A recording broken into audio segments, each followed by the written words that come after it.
Romans 3:30, since there is only one God who will justify the circumcised by faith and the uncircumcised through the same faith. Okay, so the Jews, we knew they had circumcision. We know in the New Testament, the Greeks, the Romans, they weren't circumcised. As a matter of fact, they abhorred it. They thought the whole practice was just deplorable. But we can see here that whether you're circumcised or non-circumcised, meaning whether you're Jewish or non-Jewish, you're all the same through your faith. So it's not about, remember, we talked about the circumcision of the body. We're not talking about the physical circumcision here. The circumcision of faith is the circumcision of the heart. That was the actual circumcision God wanted. God wanted you to stop being so stubborn. God wanted you to stop having such a hard heart. He wanted you to cut the hardness from your heart and accept that what he said was truth and that he was God. Exodus 12:48-49. If a foreigner resides with you and wants to celebrate the Lord's Passover, all the males in the household must be circumcised. Then he may come near him to celebrate it, and he shall be like a native of the land.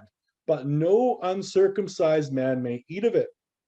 The same law shall apply to both the native and the foreigner who resides among you. Okay, so then we get a little more detail here.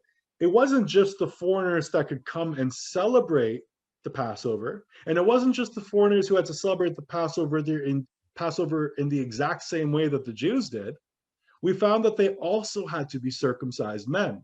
So here we can see in the Old Testament, if there was someone who wanted to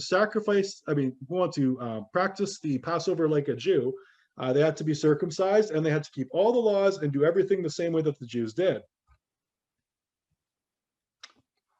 Colossians 3:11, now we're jumping to the New Testament. It says, here there is no Greek or Jew, circumcised or uncircumcised, barbarian, Scythian, slave or free, but Christ is all and is in all. So here we're seeing there's no difference whether we deal with Greeks or Jews, circumcised and uncircumcised, barbarians, slaves, free people, etc. You're all the same. You're all the same in your faith.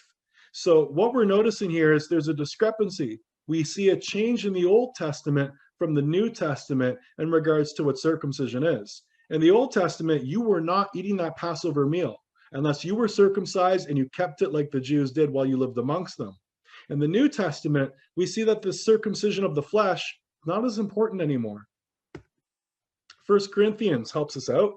1 Corinthians 5:7-8 says, cleanse out the old leaven, that you may be a new lump as you really are unleavened. For Christ, our Passover lamb, has been sacrificed. Let us therefore celebrate the festival, not with old leaven, the leaven of malice and evil, but with the unleavened bread of sincerity and truth. Now, what's important to recognize here is this conversation is with the church of the Corinthians. Now, the Corinthians are a church in Greece, and this church in Greece is saying, let's keep this Passover. But the church in Greece, they aren't circumcised, and they didn't get circumcised, but they still kept the Passover.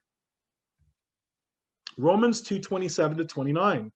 A man who is physically uncircumcised, but who fulfills the law, will judge you who are a lawbreaker, in spite of having the letter of the law and the circumcision. So here what you can see is, Paul is saying that, look, people who are uncircumcised, people that are not Jews, they're not related to Abraham, but they keep the law, they will judge you. Even though you are circumcised and you are the blood of Abraham, these Gentiles will judge you. For a person is not a Jew who is one outwardly, and true circumcision is not something visible in the flesh. On the contrary, a person is a Jew who is one inwardly, and circumcision is of the heart, by the Spirit, not the letter. Okay, so what are we seeing here? What's Paul revealing? Paul's revealing the idea that's like, look, you don't need to get circumcised. As a matter of fact, circumcision isn't going to do anything. Circumcision is not going to circumcision isn't going to stop you from breaking the 10 Commandments. You can get circumcised, you can still go out there and you can break every single law. It's not going to make a difference. And on the other hand, we can have Greeks, we can have Romans. These individuals, they're not going to get circumcised. But guess what? If they keep the law, they're better than the rest of you. It has nothing to do with the outward mark on the skin. It has to do with your obedience. So in the New Testament, when we talk about Jews, are we talking about people necessarily related to Abraham? Not necessarily. A Jew in the New Testament is redefined as someone who has faith in Christ.